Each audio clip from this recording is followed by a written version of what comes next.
How to activate BMO Harris credit card. Hello guys, this is Adkis and welcome back to another tutorial video.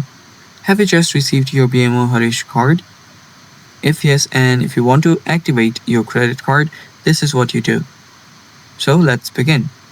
First, open up your web browser and search for BMO Harris credit card activate or activate BMO Harris credit card. Let me change that. There we go.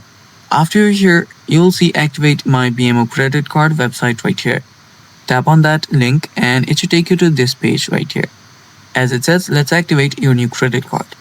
So fill in these details here, that is your 16-digit card number, your expiration date, then your finally social security number at the end or the back of the card. Then tap on next and follow with the prompts. After you keep on following with the prompts, after the verification is done and everything, you will have activated your card. And it's basically that simple to do so. And that's all for today's video. Thanks for watching. Stay tuned for more and bye-bye.